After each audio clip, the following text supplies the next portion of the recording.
Here at Schwinn, we believe learning to ride a bike is a big deal for kids, but it doesn't have to be complicated. In reality, it's probably easier than you think, and we've got it all mapped out for you right here. The first question you probably have is, when do you start teaching a kid to ride? Well, there's no perfect age for learning how to ride a bike. Some start as early as 2, but many will wait till 4 or 5 years old when they have more developed motor skills, which makes it easier to learn. The most important thing is to start when your child is ready. So the first thing you're going to need is a bike. The most important thing here is size and fit. Very good. That looks good. Does that feel good? Yeah. All right, so you're on your tippy toes now? Mm-hmm. A bike that fits correctly will be more comfortable and easier to control. To find the right size bike for your child, start by measuring their height. Then use our handy sizing chart to determine which wheel size will provide the best fit. Next, they'll need a helmet. It's a super important part of riding safety, and you'll want to start good safety habits early. You can put training wheels on your child's bike if you wish, but today, we're going to learn how to ride without them.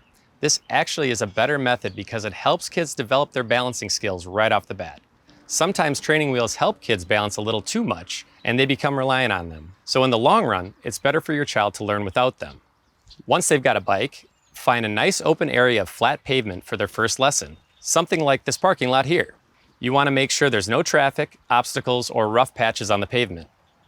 Now there are 3 essential skills to riding a bike: pedaling, braking, and balancing. And it's usually easier for the child if you focus on developing balancing skills separately from pedaling and braking. So first, we're going to focus on balance.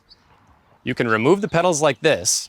Remember to turn the wrench away from the front of the bike to loosen. Or if your child is starting at a younger age, they can use a balance bike. A balance bike is a small bicycle for kids around 1 to 4 years old, and it has no pedals or gears. It's simply used for learning balance. Either way, once the pedals are off, you can get started. From there, it's just push, stride, and glide. Have your child sit on the bike seat with their feet flat on the ground like this. You may need to lower the seat a little. Then have them push themselves along with their feet as if they're walking. Good job. Good job. As they get more comfortable with it, encourage them to take longer strides like they're running. There you go. There you go.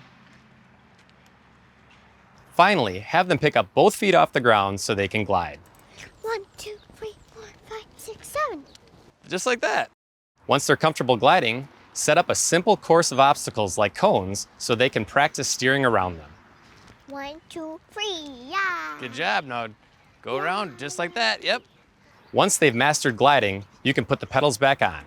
If you lowered the seat, you want to bring that up as well. Your child should be able to stand on their tiptoes while seated. Now it's time to learn about pedaling. Have your child start with the pedals level so they can use that leverage to push down through the pedal stroke. From here, you can teach them about using the brakes. Most kids' bikes have coaster brakes, also called pedal brakes. In that case, just hold the bike while they're on it and have them practice pedaling in reverse so they can get a feel for it. If your child's bike also has hand brakes, have them practice squeezing the handbrake while you hold onto the bike. Once they understand how to operate the brakes, have them ride slowly and stop. You can also have them ride alongside you and engage the brakes whenever you say stop. This helps them get used to stopping as needed. Then once they're comfortable with braking, they can practice riding with you and on their own. Just keep in mind that combining the skills to balance, pedal, and brake is one of the most challenging parts of learning how to ride a bike, so it may take some time. If your child struggles with balance, they can always practice gliding for a while without using the pedals. You can even remove the pedals for a while if it helps. Once they get the hang of it, the pedals can go back on again, and they can give it another try. Just remember that every kid learns at their own pace, and riding is supposed to be fun. I won. Keep things light, use lots of positive reinforcement, and take breaks when you need to. There's no deadline here. A great learning experience will encourage your kid to keep riding for years to come.